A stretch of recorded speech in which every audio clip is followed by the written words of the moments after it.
Hello everyone. तो दोस्तों आगामी परीक्षाओं की तैयारी में इंपॉर्टेंट क्वेश्चन की सीरीज में दोस्तों एक नई वीडियो मैं आपके सामने लेकर आ चुका हूं। आज की वीडियो में भी हम देखने वाले हैं एक हिंदी का प्रैक्टिस सेट जो उत्तराखंड कनिष्ठ सहायक और फॉरेस्ट गार्ड के लेवल का रहने वाला है। तो चलिए दोस्तों साथ मिलकर आज की वीडियो को भी स्टार्ट करते हैं। आज की वीडियो में पहला सवाल, निम्न वर्णों में से पंचम अक्षर कौन सा है। पंचम अक्षर कहने का मतलब है जो आपने क वर्ग च वर्ग पढ़ा होगा ना, 5th नंबर में जो वर्ण आता है वो हमें बताना है। तो आपको पता होगा प फ ब भ म, तो मो हो जाएगा 5वें में आने वाला, तो पंचम अक्षर भी यही है। ऑप्शन नंबर डी को राइट करते हैं। अगले की तरफ हम बढ़ जाते हैं। अगले सवाल में हमसे पूछा जाता है निम्नलिखित में से कौन सा संयुक्त व्यंजन है। संयुक्त व्यंजन आपने पढ़े होंगे, काफ़ी सिंपल होगा, सौ लौ धौ या फिर ग्यों। क्या राइट करोगे, देखते हैं। ग्यों राइट करोगे, क्योंकि ग्यों किस चीज़ से बना होता है, ये जौ प्लस यों का योग होता है ग्यों। तो ऑप्शन नंबर डी को राइट करने के बाद हम बढ़ जाते हैं अगले सवाल की तरफ।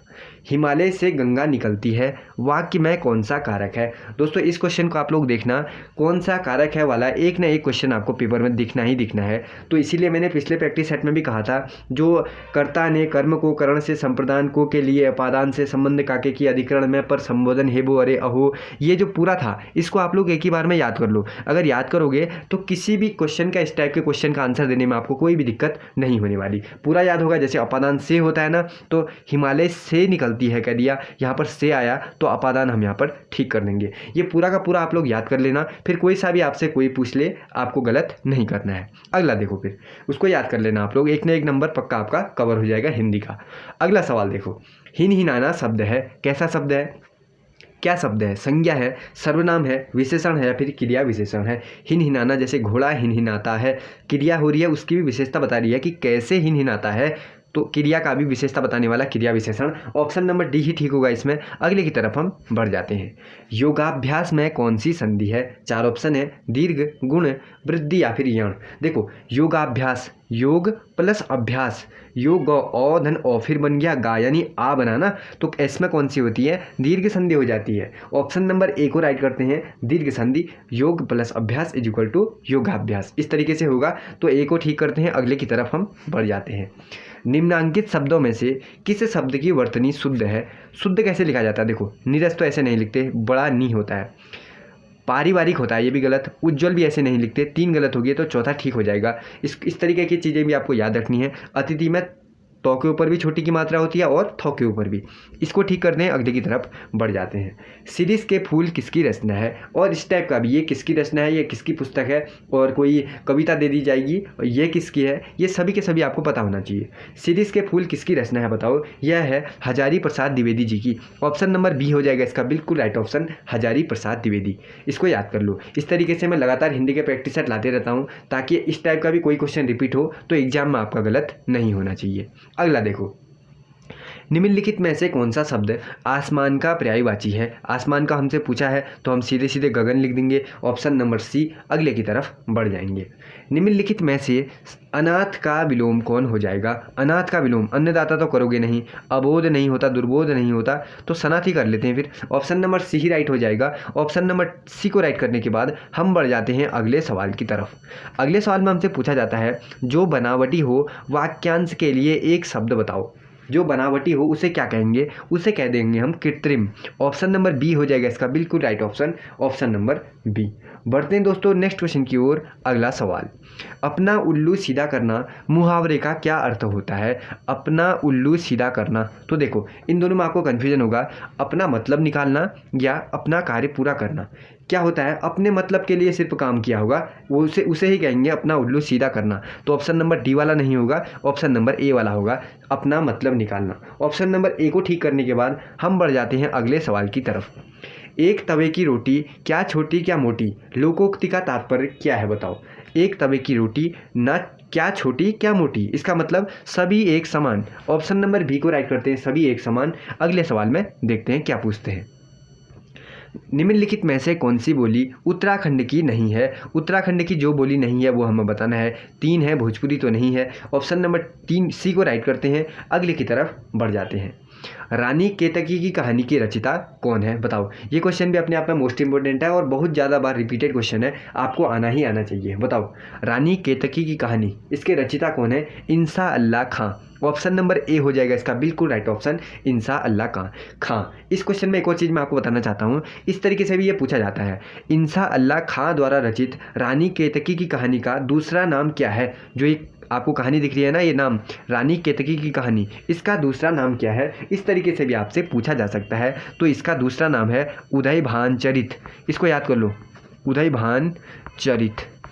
उदयभान चरित है रानी केतकी की कहानी का दूसरा नाम, जिसके रचयिता हैं इंसा अल्लाह खां। ये क्वेश्चन भी इंपॉर्टेंट है, आपको याद होना चाहिए, क्या पता आगामी परीक्षा में आपको देखने को मिल भी जाए। अगला सवाल देखो फिर। अब अगले सवाल में हमसे पूछा जाता है, साधु शब्द का स्त्रीलिंग है, साधु का स्त्रीलिंग क्या हो जाएगा बताओ? भक्तिन, सन्यासिन, पुजारिन या फिर साध्वी।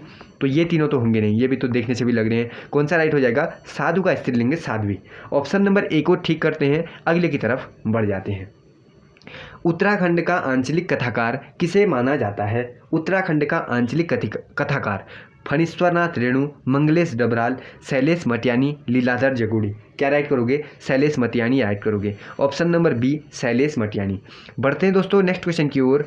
अगला सवाल, इनमें से कौन सी भाषा संविधान की 8वीं अनुसूची में शामिल नहीं है? 8वीं अनुसूची में कौन शामिल नहीं है? हिंदी है, नेपाली है, गुजराती है, राजस्थानी नहीं है। ऑप्शन नंबर सी हो जाएगा इसका बिल्कुल राइट ऑप्शन। अभी तक राजस्थानी है ना, नहीं है ना, तो ऑप्शन नंबर सी को ही राइट करते हैं, अगले की तरफ हम बढ़ जाते हैं। अगले सवाल में हमसे पूछा जाता है, सुमित्रानंदन पंत को उनकी किस रचना पर ज्ञानपीठ पुरस्कार प्राप्त हुआ था? आप सभी को पता होगा, चिदम्बरा के लिए प्राप्त हुआ था ज्ञानपीठ, है ना, तो ऑप्शन नंबर सी को ही राइट करते हैं, अगले की तरफ हम बढ़ जाते हैं। उपमा अलंकार किस अलंकार का उपभेद है? उपमा अलंकार किसका भेद होता है? अर्थालंकार का ही तो होता है ना, अर्थालंकार के भेद में ही क्या आता है? उपमा अलंकार आता है। तो ऑप्शन नंबर सी को ही ठीक करते हैं, अगले की तरफ बढ़ जाते हैं। चौपाई छंद के प्रत्येक चरण में कितनी मात्राएं होती हैं? तो इसको भी ऐसे ही याद कर लो, 16 मात्राएं होती हैं। कितनी करोगे? 16, ठीक है, ऐसे ही याद कर लो इसको, ठीक है। अगले की तरफ हम बढ़ते हैं। फिर अगले में हमसे पूछा जाता है, निम्नलिखित में से यौगिक शब्दों का चयन कीजिए। देखो यौगिक का आपको चयन करना है। अब देखो फिर कल तो ये क्वेश्चन आया था, अनुशासन यौगिक शब्दों में था ना, तो इसको ही एक अनुशासन तो ठीक हो गया। अब देखो सेनापति, चतुराई, ये सभी के सभी क्या हैं? यौगिक शब्द ही हैं, तो इनमें से सभी राइट करते हैं, सभी यौगिक हैं।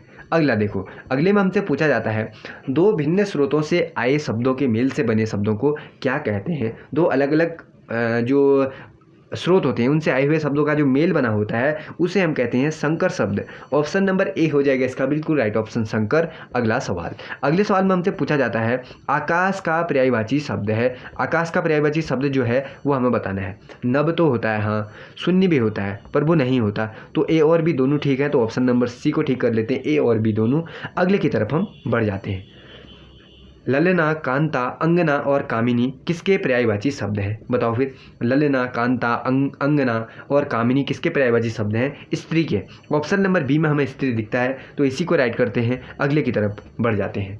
कुटिल शब्द का विलोमार्थी शब्द है, विलोम शब्द बताओ कुटिल का। कुटिल का कठिन तो होगा नहीं, कष्ट नहीं होगा, सरल जटिल ये भी नहीं होगा, तो सरल ही कर लेते हैं फिर, ऑप्शन नंबर सी हो जाएगा राइट ऑप्शन। अगला सवाल, गाह्य शब्द का विलोमार्थी क्या हो जाएगा? गाह्य का त्याज्य। ऑप्शन नंबर बी हो जाएगा राइट ऑप्शन। अगला सवाल, अगले सवाल में हमसे पूछा है, शब्द देनदार और लेनदार में कृत प्रत्यय का चयन कीजिए। कृत प्रत्यय का चयन करना है हमें, तो क्या राइट करेंगे? दार करेंगे। Option number C right. अगला सवाल, बाअदब बाकायदा शब्दों में आगत उपसर्ग है, आगत उपसर्ग बोल दिया तो हम बा करेंगे, ऑप्शन नंबर बी राइट करेंगे। अगला सवाल, अगले सवाल में हमसे पूछा है, शुद्ध शब्द का चयन कीजिए। देखो प्रशासन कैसे लिखा जाता है?